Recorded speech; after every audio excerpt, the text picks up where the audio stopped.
This film was sponsored in part by the warm generosity of Rabbi and Mrs. David Krinsky and an anonymous friend of Mikvah.org.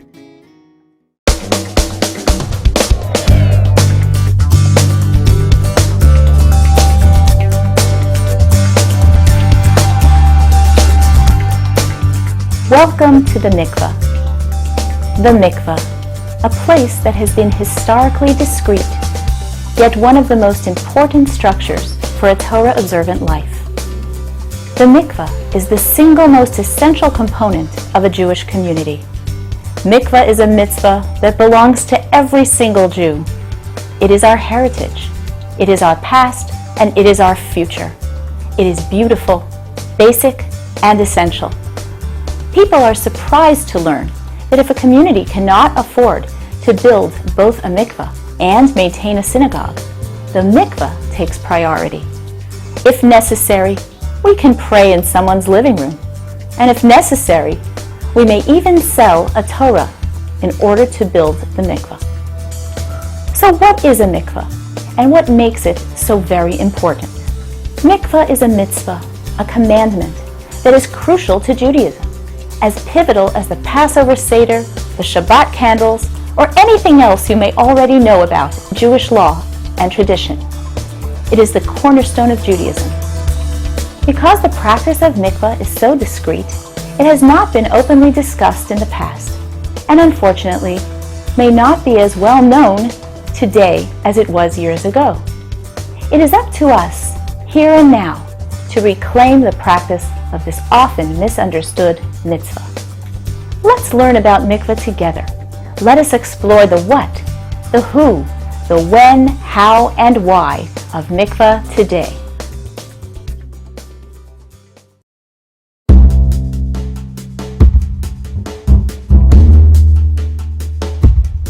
What is a mikvah?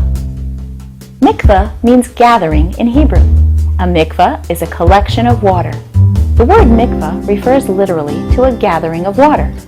The mikvah water itself must fulfill two major requirements to be valid according to Jewish law. The first requirement is that it must be natural water from a source such as rainwater or a natural spring. This water must be gathered in a very specific manner so that the natural status is not invalidated by human intervention. Not every lake, stream, or river falls into this category, however. These seemingly natural bodies of water may be man-made or have other considerations that render them invalid for use as a mikvah. Their status as a mikvah needs to be determined by an Orthodox rabbi of Jewish law who is competent in this domain. The second requirement is size.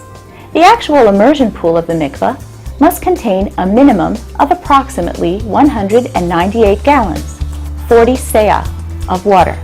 This is the size determined by Jewish law, halakha, that will allow the average human body to immerse all at once.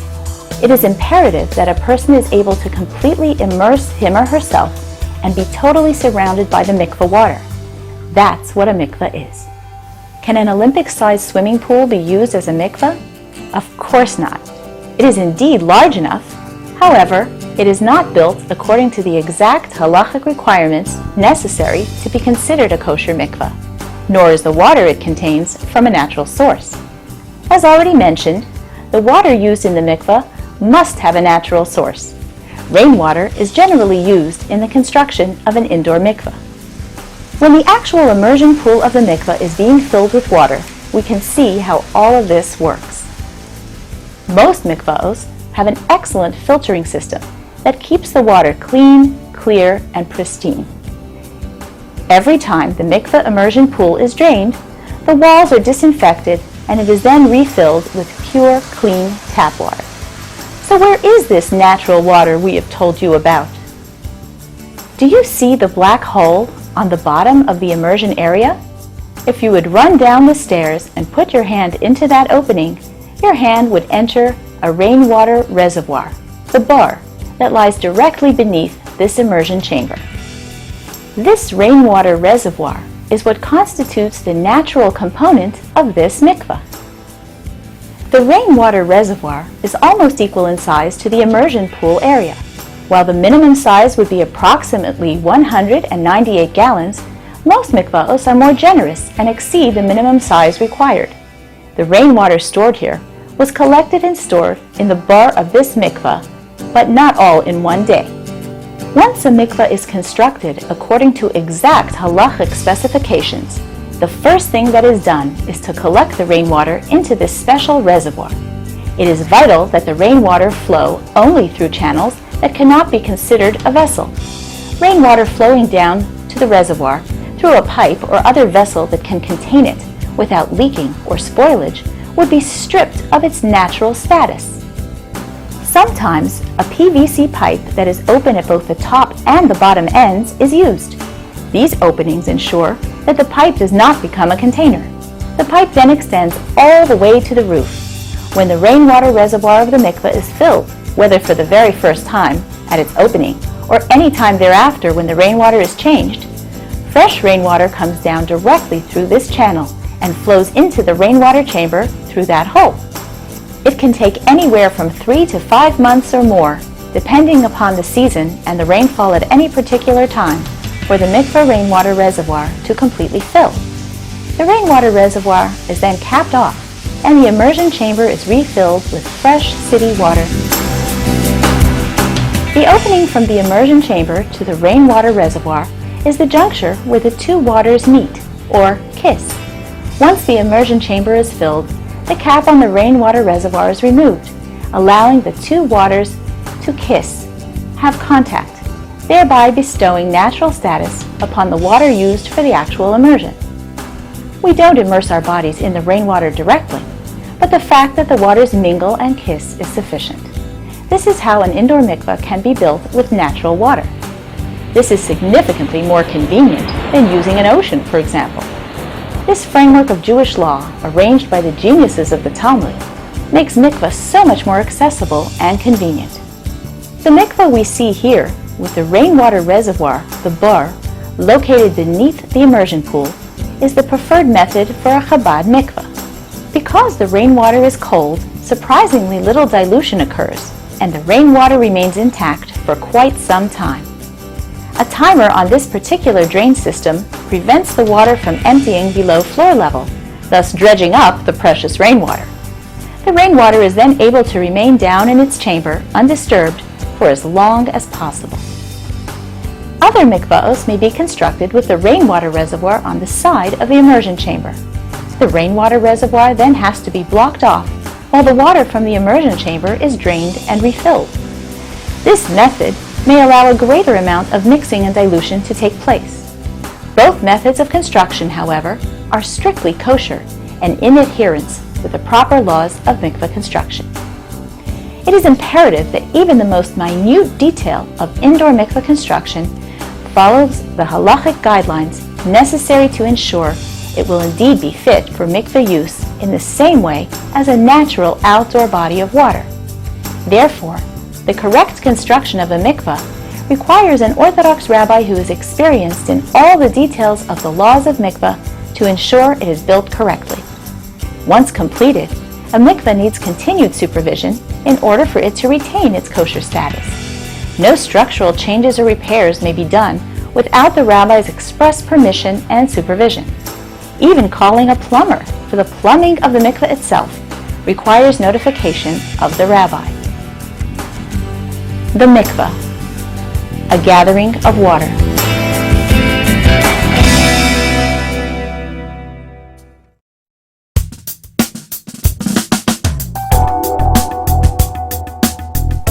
Who uses the mikvah? Now that we know what a mikvah is, let's learn about who uses it. When the Holy Temple stood on the Temple Mount, the mikvah was a very important part of the workday of the Kohanim, priests, who performed the service in the temple. Before they walked on the temple's holy ground, they would immerse in the mikvah. Indeed, many ancient mikvahos have been uncovered in the archaeological digs surrounding the Temple Mount, attesting to its ancient historical use. There were also complex laws of spiritual purity in effect at the time of the Holy Temple that are not applicable in the exile we live in today. There were instances where a person became ritually impure and mikvah immersion allowed their return to a state of ritual purity. It is worthy to note here that a mikvah is also used to immerse certain new vessels for the household. The immersion prepares these pots, utensils, or dishes to be used for eating and kosher food preparation.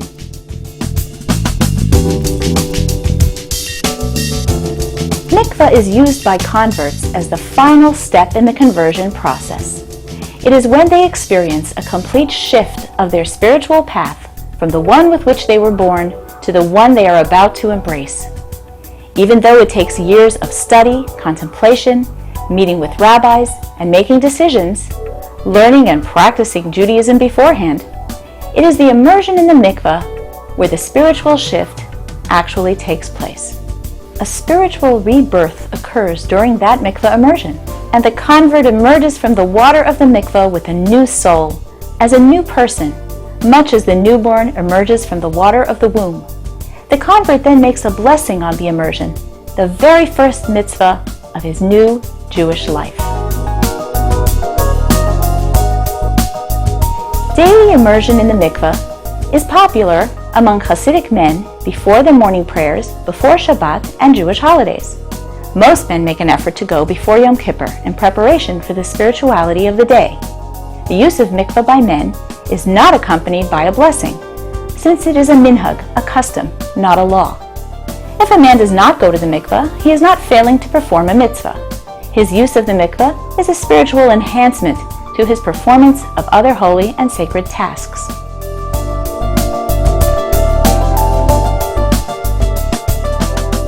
While all of the previously mentioned uses of mikvah are part of Jewish life, the most important use of mikvah by far is by married Jewish women. Every married Jewish woman has a holy commandment to immerse at various times during her marriage, beginning with the bridal immersion before the wedding day. This immersion of the woman is accompanied by a blessing because it is a mitzvah, commandment in the Torah. The mitzvah for mikvah immersion is so precious that care has been taken that even women with special needs or physical challenges may participate in its practice. The mitzvah for Jewish people to keep the laws of mikvah and taharat hamishpacha, family purity, while married, has been entrusted to the woman. She keeps this mitzvah on behalf of herself and her husband, and its spiritual effect rests on their marriage and their children. A man cannot keep these laws without his wife's cooperation and without trusting her personal integrity and knowledge every step of the way.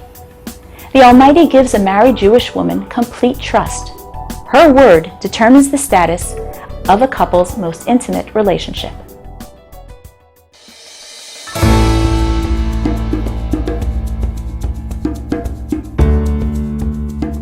You now know what a mikvah is and who uses it. Let us now explain a bit more about the when, the how, and finally the why for the use of mikvah by married women. The first opportunity a woman has to use the mikvah is in preparation for her wedding as a bride. Once married, whenever a woman experiences any uterine bleeding, whether from menstruation, childbirth, or hormonal changes, any spotting or bleeding that she is certain is from the uterus creates a signal between the couple to put their physical relationship completely on hold until she immerses in the mikvah. This separation is for a minimum of 5 days, as well as an additional 7 days, for a total of at least 12. Halacha requires a 5-day minimum to be maintained, even if she bleeds for fewer days. For women whose menstrual period lasts longer, the separation will be a couple of days longer. Once the menstrual period is complete, she then waits an additional week, counting each and every day until she completes a count of a full 7 days. This week of waiting is a count of preparatory days, 7 full days free of any uterine bleeding in preparation for the mikvah immersion. According to the Jewish calendar, each new day begins at sunset on the evening before. For example, Monday begins at sunset Sunday evening. Tuesday begins at sunset on Monday evening, and so on. A woman is permitted to go to the mikvah only after a complete count of a minimum of 12 days, the minimum of 5 for the menses, and the full count of the 7 additional preparatory days. She will prepare to go to mikvah just before nightfall of the 7th preparatory day. Her preparations continue after nightfall, and the mikvah immersion itself takes place only after complete nightfall of the 7th day, which is actually the beginning of the 8th day, free of any uterine bleeding. All in all, there will be a minimum of 12 days, possibly 13 or 14, to allow for a woman's individual schedule before a couple can resume physical intimacy. This practice continues throughout the marriage so long as a woman continues to menstruate.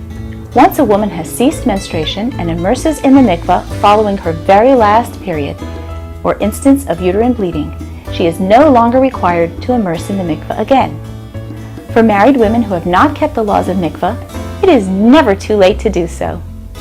Even if a woman's menses have ceased and she is past menopause, one immersion in the mikvah will elevate every future union with her husband. Her immersion at that point will retroactively honor all the years they've had together. Providing there is no further incidence of uterine bleeding, this final postmenopausal immersion is the only time she'll be required to do this mitzvah during the remaining years of her marriage.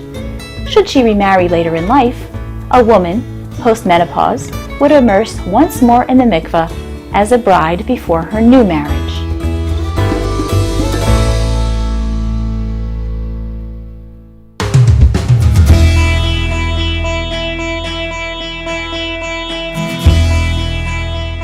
How is the mikvah used?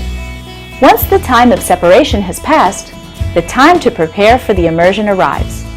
The woman will begin her preparations, which are quite extensive, on the day she is to immerse in the mikvah. The goal is to allow the mikvah water to surround her body completely and entirely, with no intervening substances. This means removing cosmetics, nail polish, contact lenses, as well as jewelry that she may wear so often that she forgets she has it on. All these things must come off in their entirety. Women may prepare for immersion at home or in the mikvah preparation room, wherever she is certain to be relaxed and able to perform her preparations completely and carefully. If she prepares at home, she need only take a short shower on the mikvah premises prior to immersion. Every mikvah has a different amount of preparation rooms. Each is fully equipped with a terry robe, comb, manicure pedicure tools, and all the toiletries a woman could possibly need. Some of the newest mikvahs have a spa-like setting where a woman can have a professional manicure and pedicure with the polish only applied after her immersion. Most mikvahs today are fully equipped with everything necessary to properly prepare for immersion. Some smaller mikvahs or some overseas mikvahs may be less equipped, so women who are visiting an unfamiliar mikvah should generally call ahead and ask the mikvah attendant if everything they need will be on the premises, or if they need to bring anything of their own with them. After bathing for approximately half an hour or more if needed, a woman will check every part of herself very carefully. This is the time for a woman to focus her full attention on her physical self. Many use this opportunity for breast self-exams and any other points of particular interest in the personal care of their body. No matter how busy her schedule may be, no matter how hectic her life, this time is set aside for the woman and is hers alone. Privacy and modesty are maintained even when many women in larger communities may use the mikvah on the same evening. Most mikvahs have a phone intercom system in each preparation room, allowing a discreet method of communication throughout the mikvah premises. Once a woman is fully prepared, she calls for the attendant who leads her to the mikvah room. Smaller communities may not necessarily have an intercom, but rather use a system for calling and scheduling appointments that work on a one-to-one basis.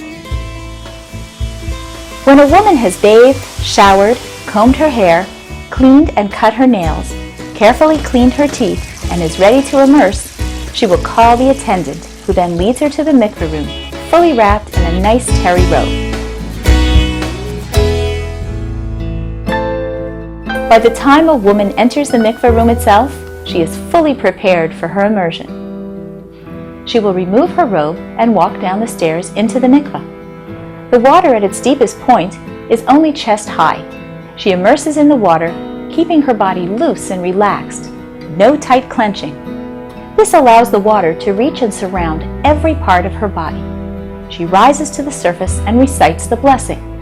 Baruch atah Hashem, Elokeinu melech haolam, asher kedeshanu b'mitzvotav v'tzivanu al hatfilah.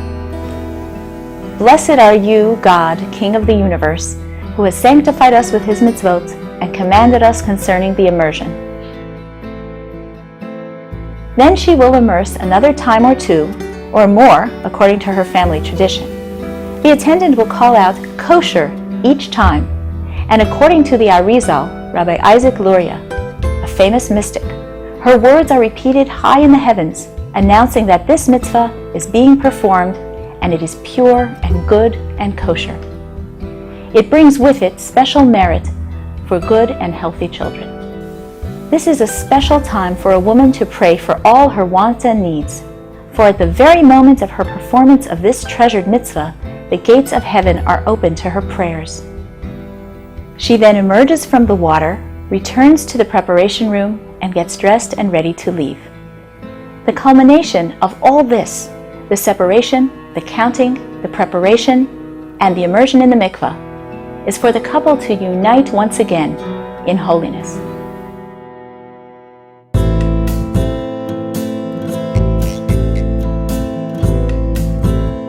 Why mikvah? Why do we observe the mitzvah of mikvah? Because it is a mitzvah.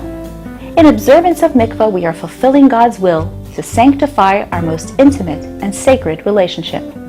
There appears to be no other logical explanation. It is a commandment given to us by God.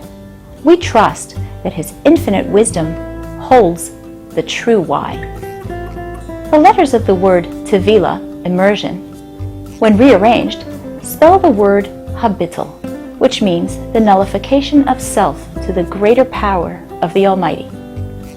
Words composed of the same Hebrew letters have a significance and a connection to each other. What is the connection between immersion, self-nullification, and God? A baby in the watery environment of the mother's womb is totally and completely dependent upon its mother for sustenance and survival. Likewise, a woman's complete immersion in the waters of the mikvah signifies her total nullification to the Creator of the world. Through the mitzvah of immersion in the mikvah, a woman prepares a keli, a vessel, to accept her Creator and his presence, thereby eliciting godliness from above and thus enabling kedusha, holiness, to permeate and envelop the union of husband and wife. This is the fundamental purpose of this mitzvah, to unite Jewish married couples in holiness. If a woman is having any kind of unusual spotting or staining that is impacting her mikvah schedule, a competent rabbinical authority should be consulted. After all, the intent of Torah, God's law, is the sanctification of the union of the couple and not increasing their separation. This world was created as a very physical one, and we are given the power to spiritually elevate it with each mitzvah that we perform. According to Hasidic philosophy and Kabbalah, the word mitzvah does not just mean commandment or good deed. Mitzvah also means connection. Everything we do is designed to connect us with God in a very seamless, whole way. A baby starts life with a brit milah, circumcision, performed on the physical body. The laws of keeping kosher connect us to God when we eat. The mitzvot are closely involved with seemingly mundane physical activities such as eating or sleeping. By saying Shema before we sleep, or washing our hands in the ritual manner before eating, we honor and bless everything we do and give it significance. We sanctify our homes, even the most beautiful home, when we put a mezuzah on the doorway. It then becomes more than just a physical possession. Our homes become places for spirituality and holiness. If we think about the complexity and detail of the Torah and Jewish law, and how it covers every aspect of our lives in great detail, we realize there would be a big hole in Judaism if God gave us a way to elevate everything else in our lives and in our world, but omitted the intimacy of marriage. It is natural, in that sense, that there are mikvah laws. Marriage is so much more than having a joint bank account. It's more than sharing the master bedroom, and it's even more than just having a family together. Marriage that includes the mitzvah of mikvah is also a spiritual connection, a way to honor our lives together. That is really the why of mikvah. Anyone would love to be able to tell you that people who keep mikvah laws have marriages that are perfect, they never have an argument, and that all the children born of their union are smart and strong. But no one can make those promises. What the Torah does tell us is that the way to achieve spirituality in the marital relationship is for Jewish couples to follow the laws God gave us that govern this relationship. By not being casual about intimacy, by not taking it for granted, and by putting the marital relationship in this setting of mikvah practice, we have a tremendous spiritual connection. That spiritual connection is sacred, and it indeed brings blessing to the home. When you speak to women who observe mikvah, you get some very passionate and beautiful reactions about what they feel when they come here and how elevated they feel when they leave. What is so wonderful about mikvah is that the very act and the discipline of coming here and immersing oneself and then resuming that sanctified relationship with one's husband accomplishes something spiritual. People always try to find reasons for mikvah. For example, it does cause a woman to be with her husband at her most fertile time of the month. Or it may make a marriage seem more exciting. The truth is that even if the woman is not fertile and cannot bear children, or even if mikvah doesn't make her marriage more exciting, when she comes to the mikvah and reunites with her husband, she's performing that mitzvah, a mitzvah that God gave us to sanctify our most intimate relationship and surround it with holiness and respect.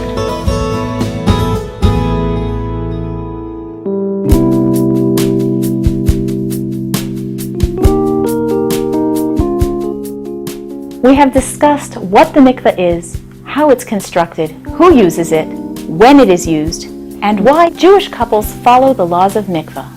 Whether the concept of mikvah is completely new to you or something you have heard whispered about without understanding its significance, we do hope we've been able to share its relevance with you, and mostly its importance to the survival of the Jewish nation. As essential as it is to Torah-observant life, mikvah has historically been a discrete mitzvah as it relates to the most private and intimate part of life, the relationship between a married couple. Today, however, mikvah is more widely studied. Articles are posted about mikvah in newspapers and magazines. Internet searches yield websites, photos, and information never before offered on a topic that was kept behind closed doors for centuries. For while the practice of mikvah in its essence remains a personal and private affair, the knowledge of this mitzvah must be spoken of, discussed, and learned widely. It is important to know that today's mikvahos are state-of-the-art, beautiful spa-like structures built to enhance and encourage the practice of this sacred and spiritually elevating mitzvah. Experience mikvah for yourself. Take your marriage to a new spiritual high and bring your relationship to the next level. Take the plunge. This video presentation is a brief introduction to the concept of mikvah. Proper observance of the laws of mikvah requires one-on-one study with a qualified instructor or someone knowledgeable and experienced in these matters. To learn more about the practice of the sacred mitzvah, please consult your local Chabad or Orthodox rabbi. To locate the mikvah nearest you, or for guidance and additional information, please log on to mikvah.org or email mikvah@mikvah.org.